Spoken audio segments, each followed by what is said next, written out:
that's when you can start speaking. Okay.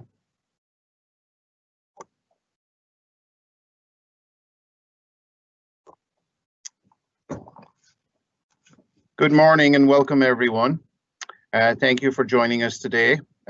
We have some important updates to share with you. I'll discuss our plans to address permit issuance while Melissa will discuss the electronic plan review process. We know a lot of you have been inquiring about the over-the-counter process as to when we will begin providing these services again.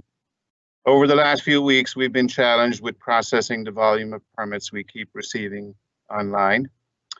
We won't be able to go back to pre-COVID-19 permit issuance levels as the stay-at-home order continues, but we intend to increase the number of permits we are issuing now.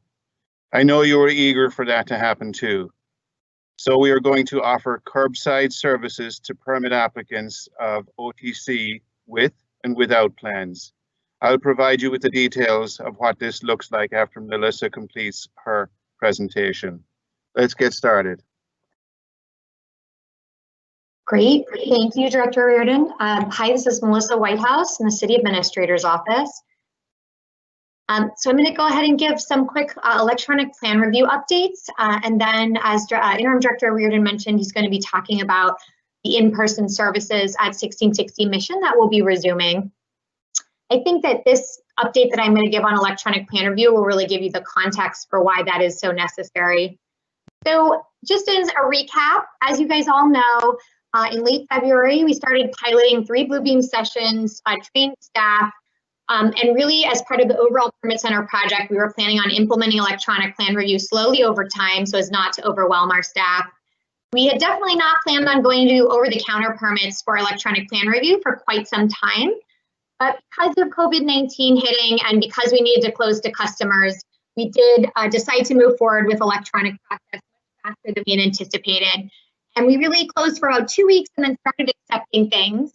But as you know, as we've talked about in these past updates, really most of April and early May was really preparing for implementation, training our staff, setting up the new workflow, and getting ready for the system. And so we were accepting things well before we were actually starting to process them. In addition to that, a lot of things have come in, pretty similar actually to levels that we had pre-COVID. So we've had now, as of June 14th, we had about 4,000 total submissions that have come in. Some are duplicates, but overall there's a 24% around no plans, 34% over the counter with plans requests, 32% kind of conversions, revisions, new permits, addenda, and then 5% accessory dwelling units and 6% requesting priority. Permit issuance has also definitely been picking up. So, not many permits issued in late March or really in April, but about 500 issued in May. And as of yesterday, about 670 building permits issued in June. The majority of these, though, still are the over-the-counter or are the no plans permits. This is still kind of the majority of permits that are moving out the door. Last time we saw you, we were hoping at that point to really start seeing a lot of the April 1st through May 5th items start moving out so that we could be focusing on the post-May 8th. But really, it turns out that what's going on with electronic plan review is it really is taking a much longer time period to process these permits than we had anticipated. And so really there was still a need for staff to spend time on the April 1st through May 8th. And of course, as I mentioned last time, the no plans permits have been moving through, and so those are pretty up to date at this point, having moved through into June. But really anything else that's post May 8th is still, for the most part, is still waiting. And so we know, as Director O'Riordan mentioned, there's a lot of customer questions. What is going on with my permit?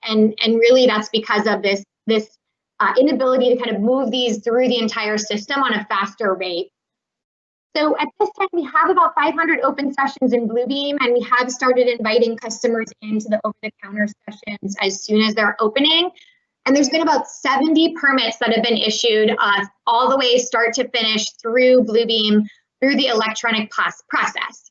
So it is possible to get permits through this system, but as you can see, it is very slow, and it is creating, I know, a lot of issues for customers. And so that really is why we took this time the last few weeks to really make sure we understood what was going on with the system and the volume and try to think about alternatives. And so that's why you're going to be hearing today about really this need to return to some curbside and paper services, especially for our over-the-counter permits. So here's just kind of a view of the permits issued. So yellow are the building permits, black are the electronic permits, and gray are street permits. And this is really where, I was obviously been monitoring this very closely, and really starting the week of May 26th and beyond was expecting to start seeing that black box start ticking up and starting to see more and more permits being issued electronic. And honestly, that's what we have not seen. And so that is definitely a cause for concern and something that has had us really need to take a look at the overall system and what are we doing and how can we move it forward.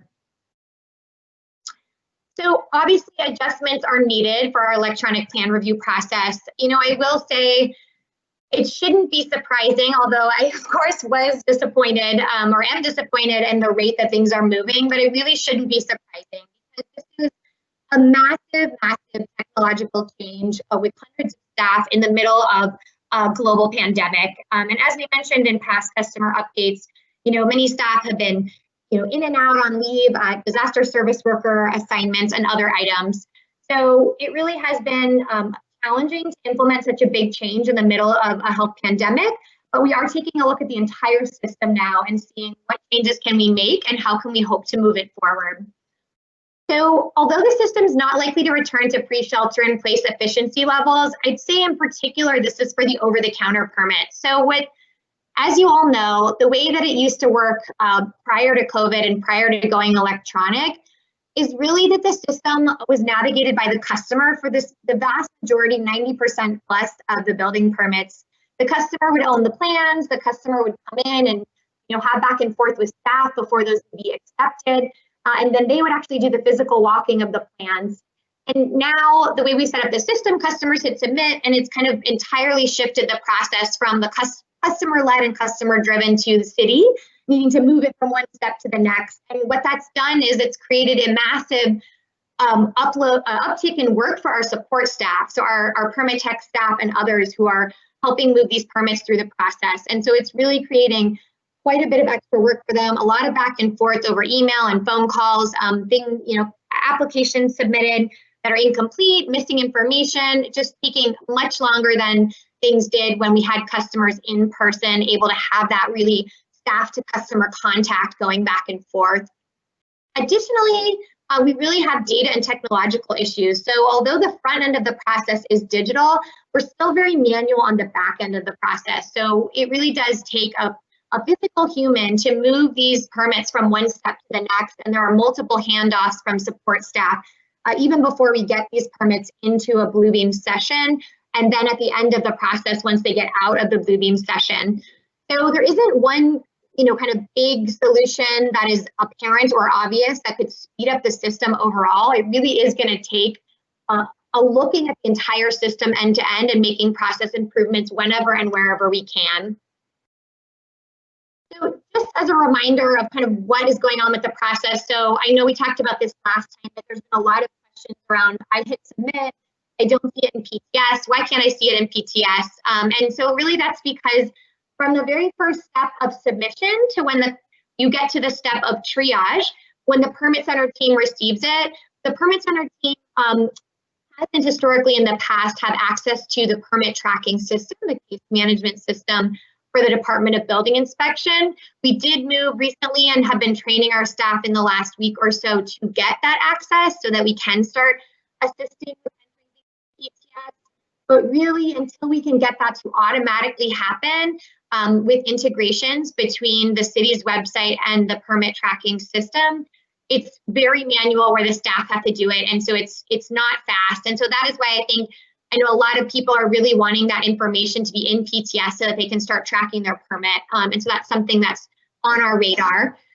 And then under the QC and routing steps, so this is where a lot of these steps are what I'm talking about, where this back and forth is happening, things are getting entered in PTS. And under the plan review, the thing that does appear to be working quite well, and I've heard this from customers that have gotten through the beginning stages and are in the plan review portion, is having all the departments come in and do concurrent review. So once we can get it into Bluebeam, and get it through the administrative steps on the front end, it does seem like that review is going quite smoothly, and a lot of departments are in and doing review with a pretty quick turnaround time. And then finally, the payment on online issuance at the end. So several steps to kind of verify that we have the right person paying. It takes a couple days for payment to process and other items on the back end. Again, very manual for staff. So as I mentioned, we're really going to be reviewing the entire process for efficiency, seeking to reduce those administrative steps where we can. We also are thinking about if there's ways to limit the info of the items that aren't complete. We really spent a lot of time, or staff are spending a lot of time on that back and forth. And so if there's things we can do on the front end to ensure that as applications come in that they're more complete by changing the online forms, we really do want to make those changes. And really, we spent a lot of time the first few weeks looking at the front end of the process. And so now we're really also turning our attention to the back end of the process, looking at that payment piece. Can we speed it up? Working on additional steps to kind of make it so that things are getting out of those Bluebeam sessions and getting issued at a faster rate.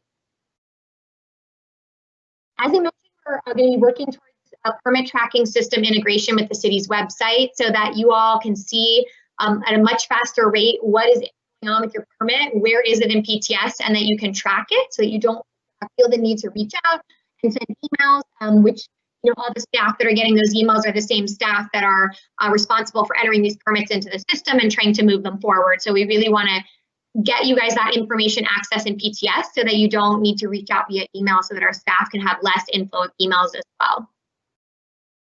And then we talked about this a bit last time, but we're exploring really trying to get applicants invited into the sessions both earlier and also possibly having them start upload documents directly, working with their plan checkers, especially for the over-the-counter permits that are in the system. So give you more ability to see what's going on, letting you work directly with your plan checkers. There is some concern about what will happen then with these documents when they come in. What if they're missing signatures, and will this add workload on the back end on the quality assurance and quality control? But this is something we're looking at right now as a potential process improvement in the Bluebeam system, especially when there's revisions or resubmissions. And then data and reporting. So, really, we have the permit tracking system. It's an old system. It is the workflow right now. Bluebeam is just a tool for markup, and really has been challenging getting really good information out of PTS and understanding what's going on with these permits when they're in Bluebeam by looking through our case management system. And so we need to work with all of our permit department staff to continue to standardize the way we're using the fields in the permit tracking system. And understanding through reporting what's going on in every step of this process. So getting things into PTS earlier will absolutely help us with that as well. And data and reporting are really important issues for us to continue working on over the coming weeks. A couple other very quick updates before I hand it back to Director Reardon. So payment is now accessible online for building permits for all forms 1 through 8, filing, issuance, post-issuance, and addenda. And then we're working to get payment processed more quickly. So currently it takes hours to process it, but especially as we move to a curbside service, we're going to be trying to, and Department of Building Inspections, IT folks are working very hard at trying to get that payment to be issued faster so that it's less of a wait in between when the permit is finalized and then when it can be issued. And a couple weeks ago, early June, you probably noticed there was, if you were submitting things online, especially addenda, there was a new way to submit addenda online that actually did help us pulling out those resubmissions as they're coming in where there's already a Bluebeam project ID in a session. So getting those changes to the form is helping us more easily identify resubmissions and get them back to plan checkers faster as we continue to talk about giving them access directly to Bluebeam. With that, I'm going to hand it back over to Director Reardon to talk about the plan for the curbside over-the-counter services. This is Interim Director Patrick O'Riordan here again. Thank you, Melissa. As I mentioned, we are going to offer curbside services to permit applicants of over-the-counter and with and without plans.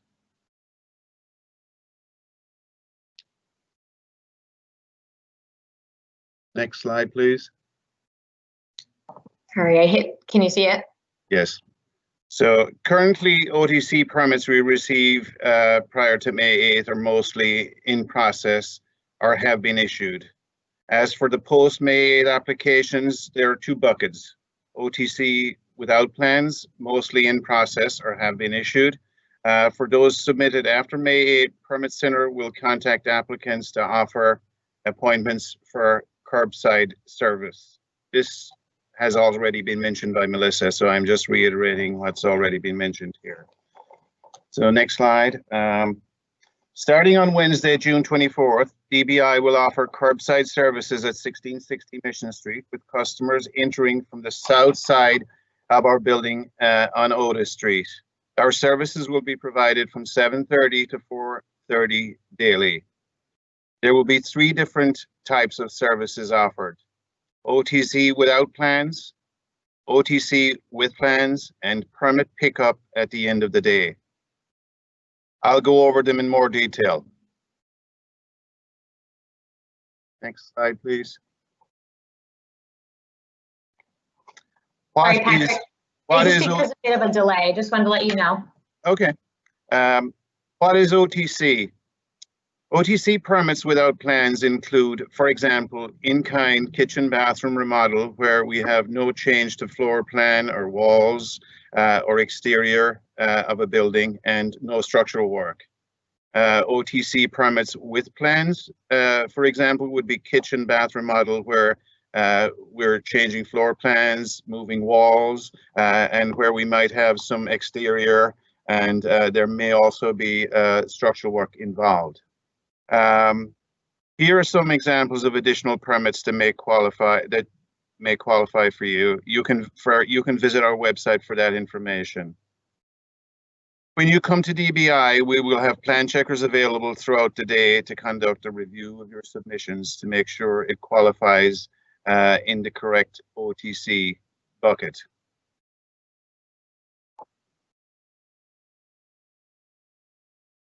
From 7:30 a.m. to 9:30 a.m., we will accept 20 customers daily. Number of customers may increase as we improve our system. You can sign up on Eventbrite to pre-register. Staff will check your name on our list upon your arrival, so make sure to get a confirmation email when registering. When coming here, make sure to bring your completed forms and all the supporting documents with you. We want to issue your permit as soon as we can, so please make sure that your submissions are complete and accurate. Incomplete submissions will result in delays and may require you to come back. A plan checker will confirm that your OTC permit without plans is correctly filed. Once confirmed, you will be directed to go inside DBI's ground floor to complete the permit issuance process. You will be required to self-certify that you are not sick prior to going inside. Inside, you will finish the permit process, which includes completing the payment process before you can leave with your stamped application. Only 2 permits will be accepted per customer. And that now, what I've just spoken to is relating to no plans permits. So moving on to OTC with plans, over-the-counter with plans. From 9:30 to 3:30 p.m., DBI will accept OTC permits with plans through appointments. We will be contacting applicants who have submitted active online applications this past May to set up appointments in order of the longest in the queue. Again, please make sure to bring your completed forms and supporting documents. Incomplete or inaccurate submissions will likely result in delay. Plan checkers will conduct a quality review of submission and OTC with plans for OTC qualification. You will be contacted when the permit is ready for issuance.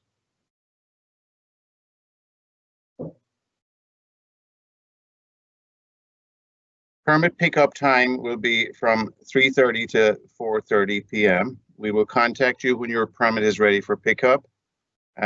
Payment is required, and this payment can be made online. You will receive an email invoice with information on how to pay.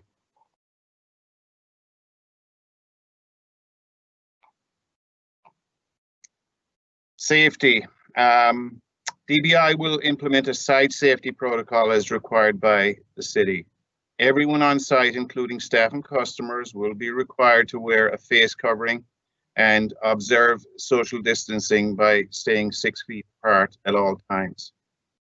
If you're feeling ill, please do not visit DBI and reschedule your visit or appointment. Together, we can reduce the spread of COVID-19. Accepting online and paper submittals. You will still be able to take advantage of our online permit submission process using the city's website, in addition to using Curbside Services. Here's the link to the city's website to file the online permit. We also have trades permits online. We also have a trades permit online page where qualifying licensed contractors can file an electrical, plumbing, and mechanical or boiler permits to operate online.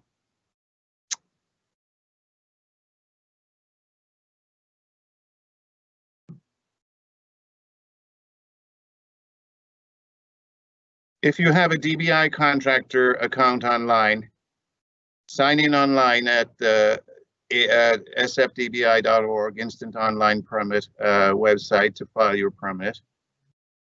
Trade permits include electrical, plumbing, and mechanical, plus permits to operate for boilers.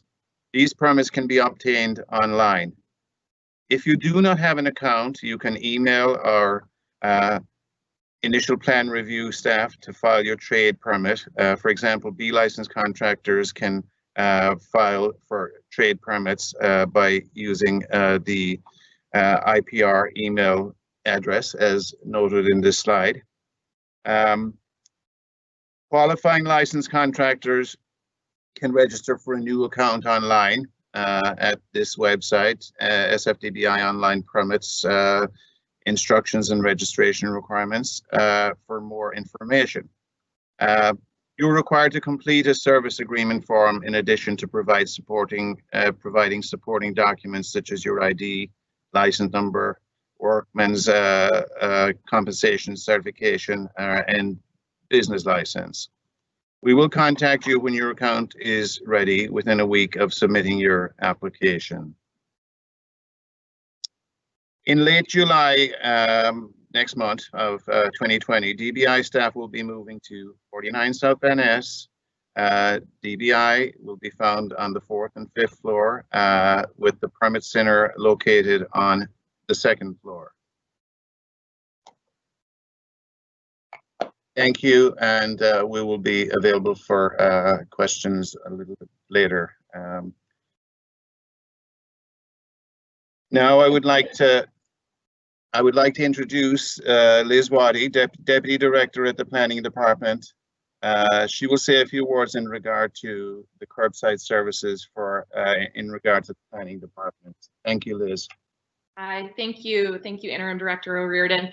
As we've been sort of working with the building department on the curbside effort, we've realized that there are a lot of folks who already have a building permit under review with planning and just need to resubmit revised plans for the planning department to sign off. So far, we've given direction for folks to submit through the online portal so that we can review those digitally, but we recognize that due to the significant backlog that we have right now, that is just not a terribly efficient process right now, especially for projects that have effectively already been reviewed and really just need that final sign and stamp from planning. So as part of this curbside effort, we are also implementing basically a revision drop-off bin. So what this is going to look like, and this will start on the same day, so this will start next Wednesday on the 24th. We will be accepting resubmittals that have been requested by planning. So I want to really reemphasize that this is only for projects that are already in the system, that already have a building permit number, that have already been reviewed by a planner, and where a planner has requested revisions to be sent to them. So if you fall into that category, you can drop off 2 sets of revised plans like you would have in pre-COVID days done to the building department. And there will be a drop-off bin at the entry on Otis Street where folks will be queuing.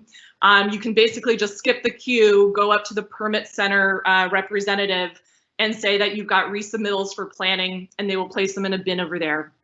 The planning department has clerical staff that will be transmitting those hard copy documents from the Otis Street pickup, basically from 1660, and we'll send those over to 1650 to the planning department. And within 1 week of transmittal to the planning department, we will have our staff come in person, sign and stamp or review those physical plans, and we'll either route them back or we'll follow up directly with the applicant if there's any necessary follow-up. So we just wanted to let folks know that we've heard you loud and clear, especially folks that really have what they feel like is sort of a quick final remaining step where you're at almost at the finish line and just need planning to sign off. So we're making this adjustment in concert with the curbside pickup. So thank you. Great, thanks, Liz. Okay, we're gonna go ahead and switch over to our Q&A portion part of the call now. Christine, do you mind implementing that? Yes, I can turn that on now. Thank you. So if you're joining in online, there should be a little icon with a question mark and 2 conversation bubbles. If you click on that, a menu on the right-hand side will open up where you can type in a question.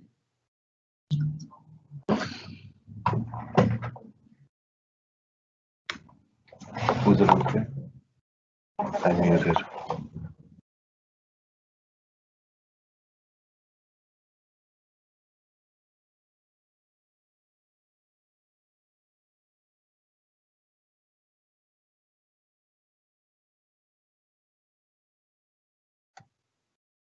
Okay, I'm starting to see some questions come in.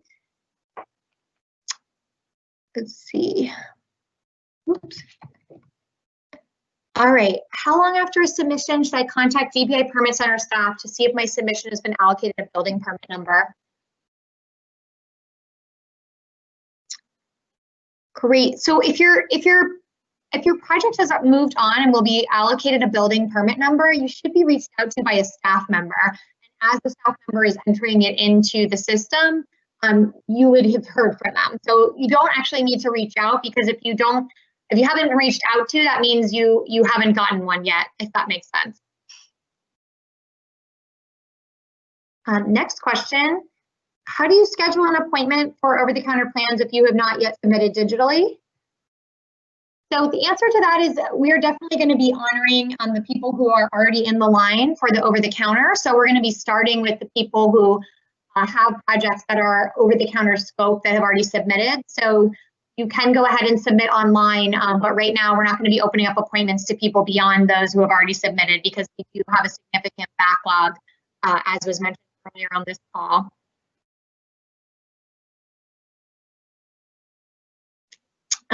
Very nice customer. Thank you. Just saying a huge thanks to everyone for all the hard work during COVID-19. Jason L asks, in person over the counter, how do we get the Form 3.8 application form? Are we using the old pink forms? Hi, Jason. Yes, we are. They are going to be on the city's website in fillable PDF format, so you can actually fill them out before you come in, so that by the time you come in, you will have already have your form filled out. And we'll make sure that all the other forms that are required are fillable PDFs on the web as well before you can come in.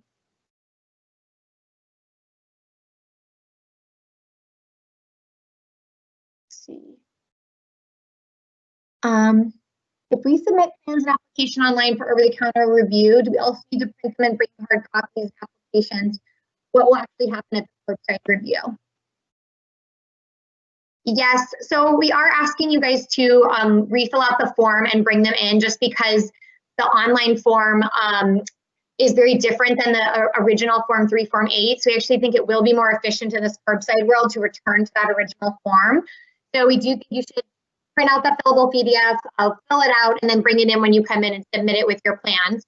Now, Patrick, do you want to talk a little bit more about what actually happens at the curbside review in more detail and kind of the staff, or do you want me to take that? I can take that.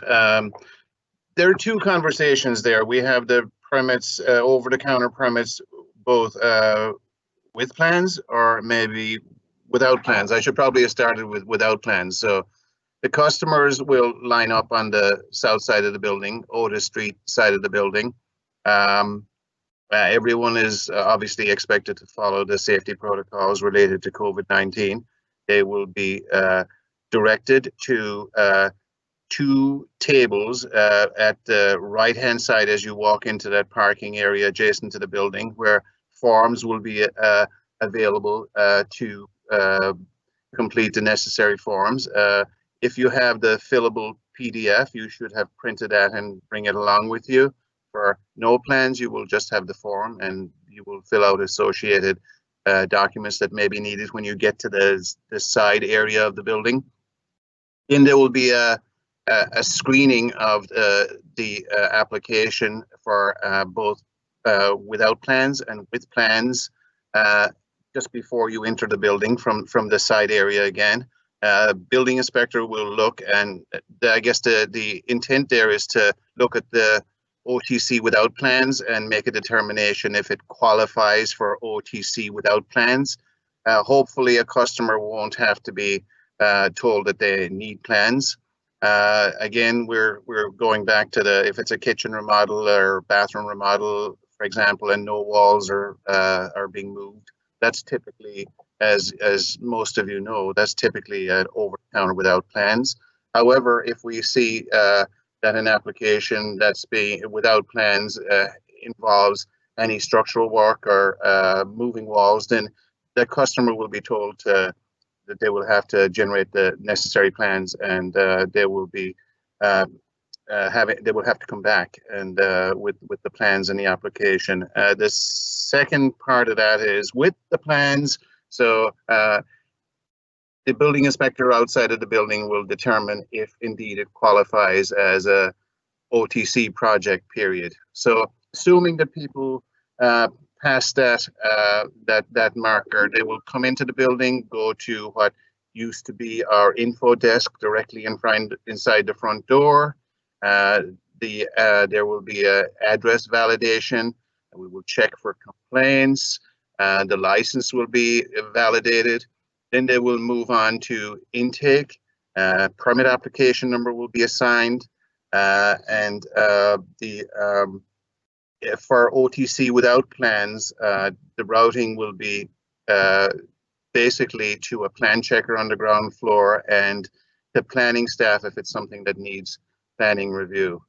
For with plans, when a customer comes inside the building, again, they won't be really having to come inside the building if they have plans. Essentially, our customer service representative will be able to take the document, which the address validation can actually be done online based on the fillable PDF and complaint. We can check for complaints also.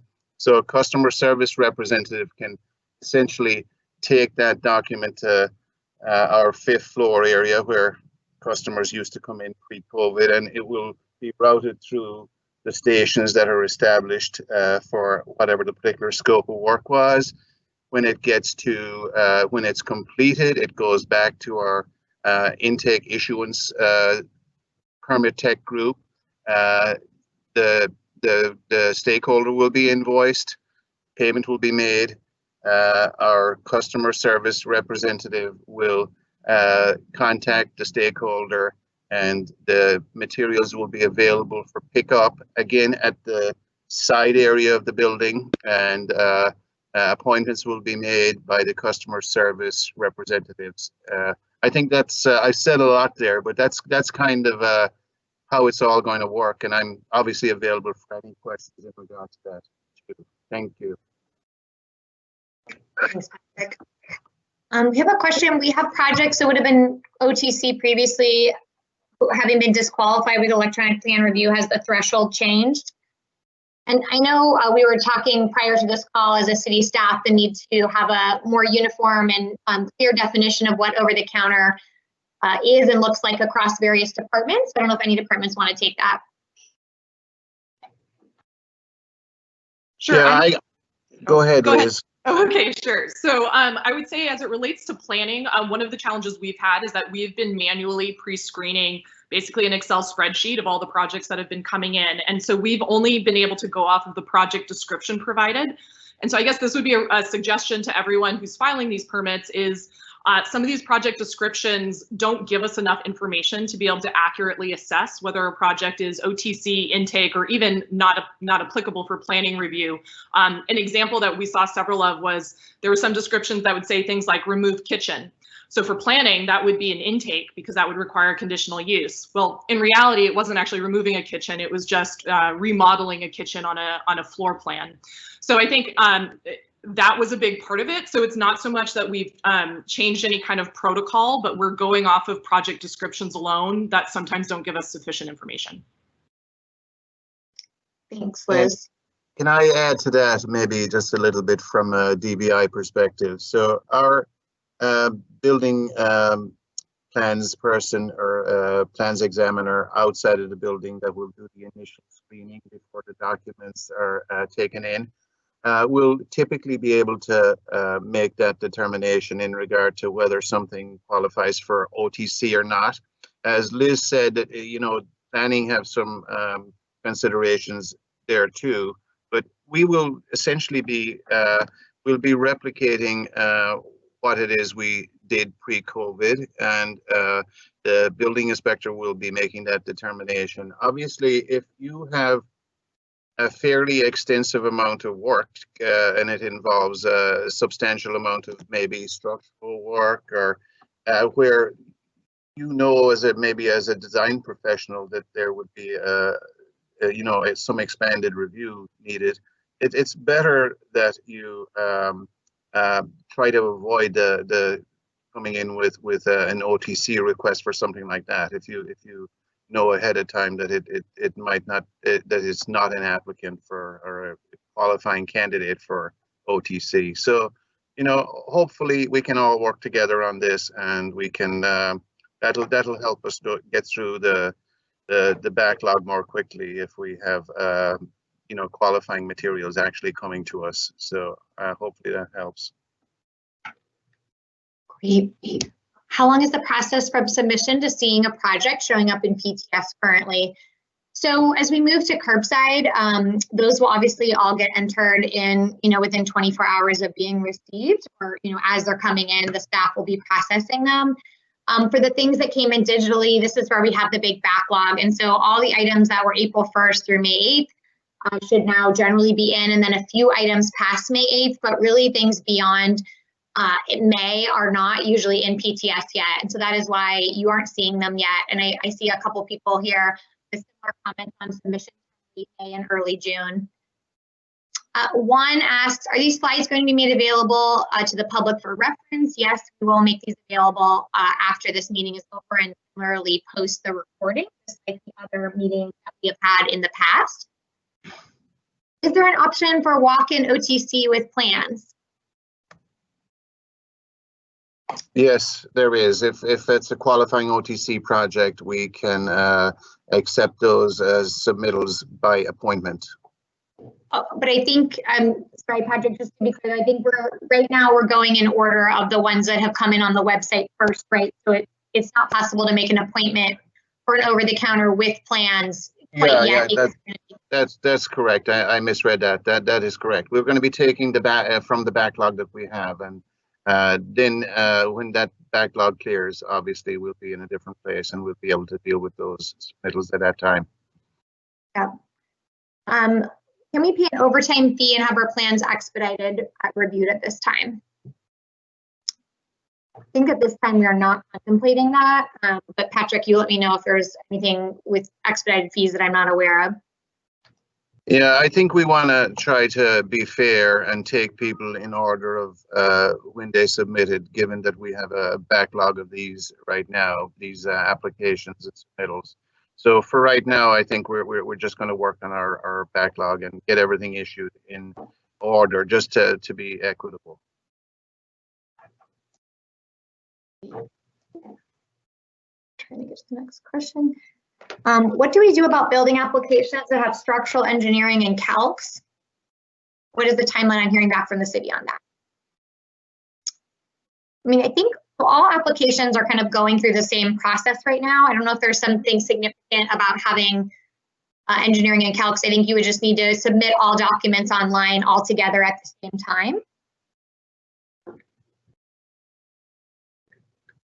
So what I'm seeing there, that sounds more like an intake project, and you know, that will be going through the electronic process as we have it right now. And maybe Cyril, you can speak to that a little bit if you'd like to weigh in on that. Yeah, for these submittals, or basically projects coming to OTC, you know, if it's for like a single family, you know, 1 or 2 unit, 2-story building, I mean, that's definitely something we consider as OTC. Any expansion, you know, of the building envelope, vertical, horizontal, to, you know, 3 or more stories, I would not consider that OTC. So that's my take. And, you know, with the electronic process right now, I just want to clarify that, you know, I know projects that are small in scope, like a deck, require 311, so that has to get submitted through planning. You know, after it gets through planning, there's an OTC request, and it would qualify OTC. But because it's a submittal project, you know, via EPR, you know, those will stay submitted. There's no conversion process right now in case any customers or applicants are questioning. So if you submit those electronically, those stay submitted because planning has verified that, because there's some expansion envelope, you know, that those required 311 and require them to be submitted, and that will still remain submitted, you know, as a submitted project for DBI. Thanks, Cyril. So who decides whether our over-the-counter project will be curbside or an electronic review? So when we call you to ask you if you'd like to convert, we will leave it up to the customer. So if you're really not in a rush and you have over-the-counter scope and you're fine having it stay electronic and you don't want to come in and do paper, that is okay. It just means that there's going to be a much more delayed time frame. So we want to give people the opportunity who do want to move quicker and do have these smaller scopes to convert, or to go back to paper and have them go through the process, just so we can get them through faster. How are the resubmittals of plans in Bluebeam working? It seems like these revisions are going back into a common pool, and we're finding it difficult to get comment responses from plan reviewers. Yeah, so I kind of talked about this a little bit in my remarks. So there's 2 things going on here. Well, one is we're trying to figure out, does it make sense, and can we have people directly upload their plans into Bluebeam? And just kind of talking through the process of that, and then we're going to need to go into all the existing sessions and give access to the customers one by one. Unfortunately, we can't do that in a global way. The system doesn't let us just hit a button and change all permissions. We're going to have to go into each project individually and change the permissions. So that's one hurdle that we've encountered when trying to think through this process change.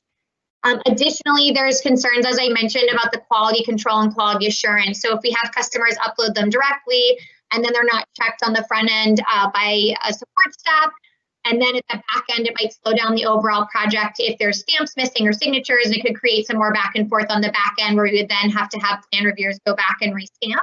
So I do think this is a surmountable problem, and we're talking it through with the staff, but it is something that we can't just make that decision without really making sure we understand all the implications. But one thing that we did do is, as I mentioned in early June, the online application form was changed to really clearly make changes to addenda and revisions and resubmittals. And so it's much easier now post June 1st for us to find those resubmittals that are tied to projects with Bluebeam IDs and pull them out. And we've been sending those directly through to the team to put them right into the Bluebeam sessions. Next up, it's a very similar question, just kind of asking about revisions and needing to get them to the plan checker. The project has been open since May 7th. We need to get access to the Bluebeam session. We've been in contact with the plan checker, and we're unable to get access who can help us with this. So for this applicant at this time, the best thing you can do is go ahead and submit your resubmittal online, especially since, as I mentioned, post June 1, it's easier for us to pull those out. So if you have an open session in Bluebeam and you need to make a small correction or submit a resubmittal of your plans, please go ahead and do that and make sure that you're checking that it's a resubmittal online when you do, and that you're entering the Bluebeam project ID so that we're able to more easily pull that out of the pile and move it into the Bluebeam project session.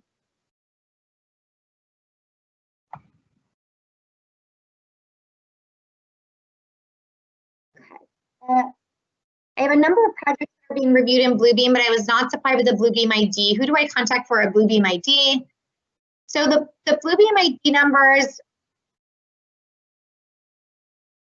if you're in a Bluebeam session and you've received an email, your email that invites you into the session should have your Bluebeam project ID number in it. So I was a little bit confused by this question because if you've been invited into a session, that should tell you your Bluebeam project ID. But however, if you, for some reason you don't have it, and you do believe there's a session open that you need to be invited into, you can go ahead and email permitcenter@sfhub.org to get your Bluebeam ID number.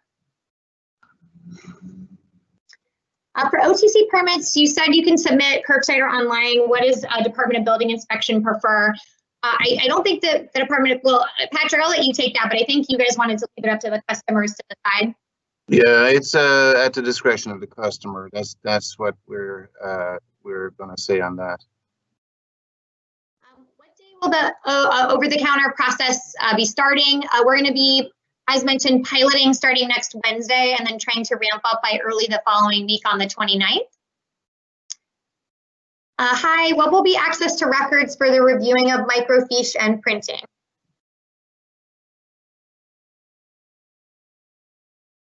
Patrick, do you want to take that one? I know you guys, yeah. Yep, people are. So the access will be as it's described on our website right now. You can, obviously the building is closed.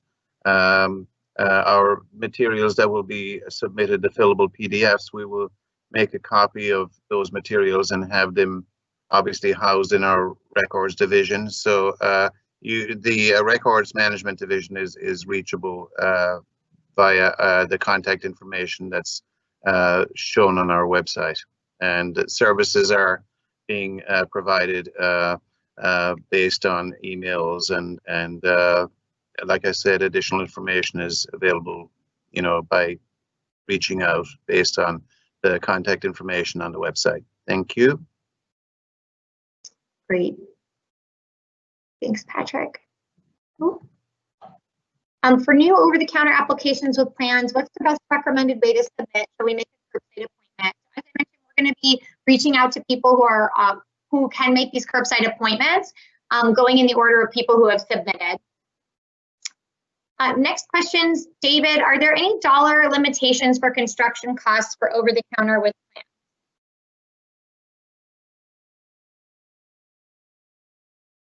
Can I ask someone from the Department of Building Inspection or Planning or another department to answer that one? Are there any dollar limitations? This is Patrick here. There's no really good answer to that because it can vary widely. An office TI could be $150,000 and it might go over the counter with plans. However, you can have a very minor permit that might involve some maybe planning review that would end up getting taken in. So again, there's a dollar amount is really not a good criteria to use in regards to whether something is OTC or whether it would be an intake project.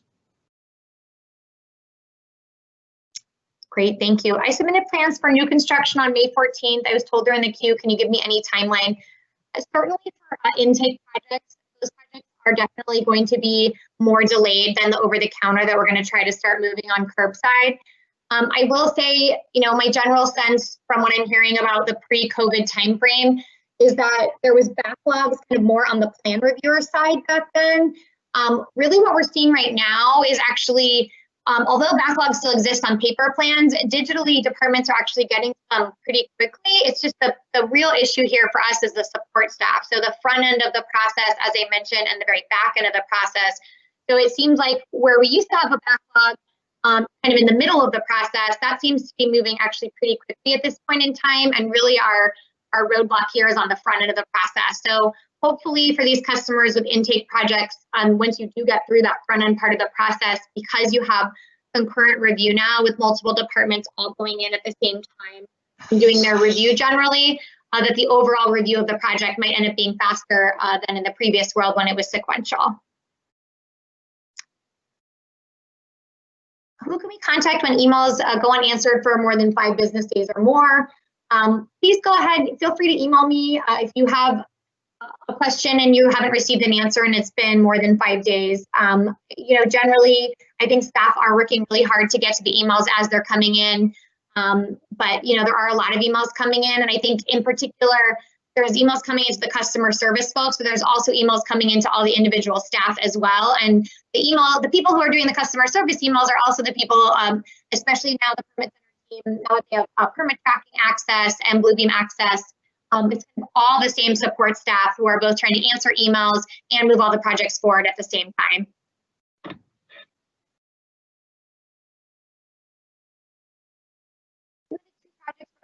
Processing, and we don't have a permit number yet. We need to get in line again for over the counter. It will be automatically entered. No, you don't need to get back in line. You actually, if you don't already have a permit number and you haven't already started moving forward in the electronic, then you are definitely a great candidate to convert back to paper. And so we'll be reaching out to those people who are most post May 8th, because a lot of the pre-May 8th are already moving through the digital process. So we're really going to be focusing on those that haven't really moved forward digitally yet to convert to paper. For resubmittals, Liz, this is going to be for you. If the planner has questions, will he/she reach out to us immediately, or will it be via email or another way? Yeah, for resubmittals, give us about a week and a couple days, and then when the planner reviews it, if they have any questions, they'll reach out to you directly. It'll either be via phone or email, but they will certainly reach out to you directly. Great. Plans previously approved on paper, 10+ business days, seem to be in an abyss to receive an invoice for an approved permit.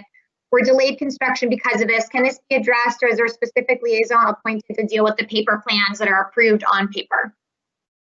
So I know there's been appointments happening for paper plans on site, and that people have been coming in and making appointments at least 10 a day, it sounds like, to finish off previously approved projects in paper. I don't know if there's anything else you want to add on that, Patrick. Yeah, we're going to continue to facilitate requests for paper projects, and we have staff here assigned to making appointments with stakeholders in regard to that. One of the tables at the side of the building will be continue to facilitate those requests. Great.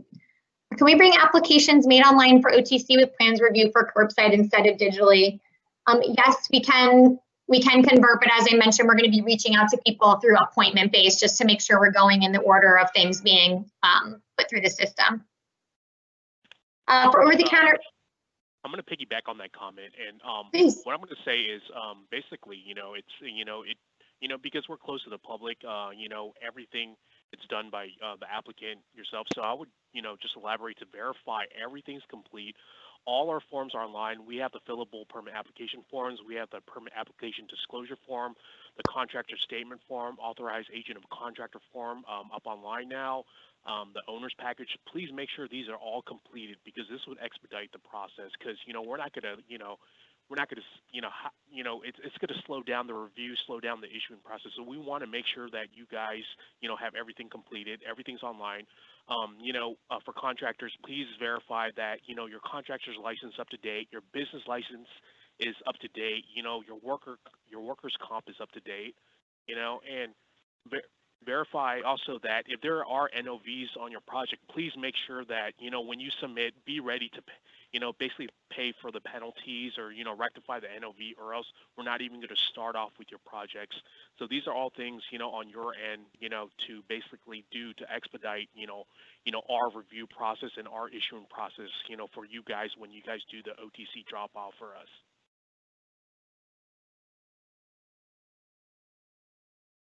Thank you.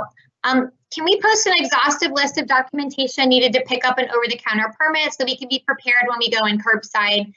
This has so far been the holdup in my experience, being told by one additional form or letter is needed before issuance. And I think that goes, really ties really nicely with what Sarah was just talking through of what are all the requirements. So I don't know if anyone wants to, Patrick or others want to take that, but yes, we definitely need to make sure that we're giving really clear information about what is needed to make sure that when customers are coming, they are prepared for these appointments, and that what documents are expected of you.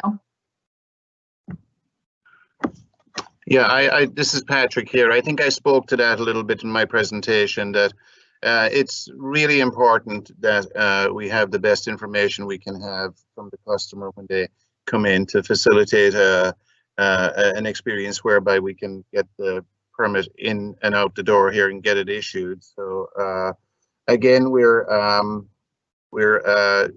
just to understand that if no plans are required, it typically means that you're not moving walls or you know, creating any change or making any changes to an exterior of a building. It's the kitchen bath remodel, maybe minor dry rot kind of work. So and if you do have plans, make sure that the plans are accurate and they include a plot plan and show existing and proposed conditions. I just can't stress how important it is that the documents be as accurate and reflective of existing and proposed conditions as possible. Great. Thanks, Patrick. Couple more questions. Let's see, we have 3 more minutes. When does curbside submittal for new OTC begin and where? Sorry, as you mentioned, next Wednesday is going to be beginning, and then following up the next Monday, hopefully ramping up. Entrance will be on the Otis side entrance of 60. How can we initiate informal discussion of project requirements prior to preparing drawings? Maybe that might be a planning question, Liz. Yeah, sure.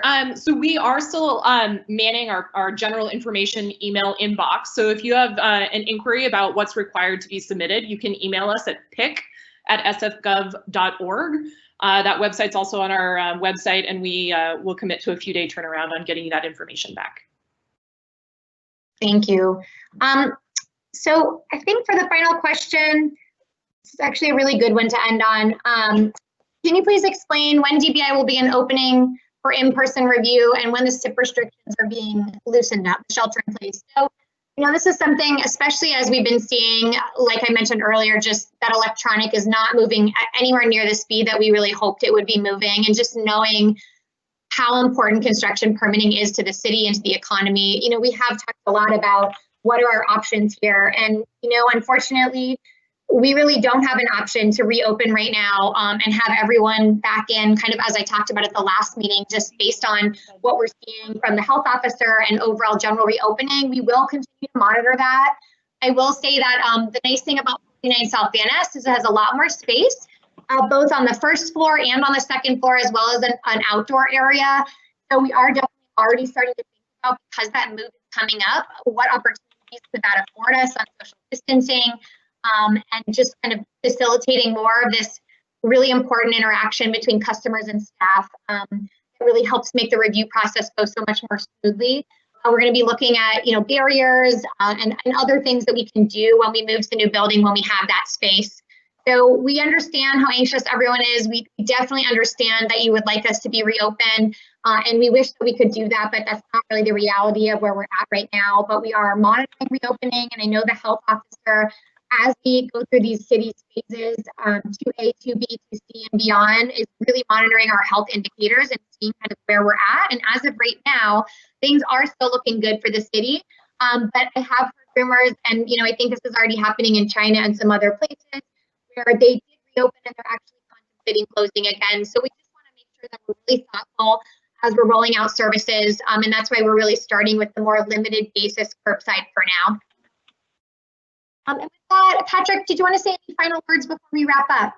Yeah, in regard, I just want to thank everyone for participating and for your patience over the past few months. It's been a very difficult time, and nobody more than me and DBI would like to, and the permit center, plus city departments, everyone included, would like to see these permits moving and getting issued.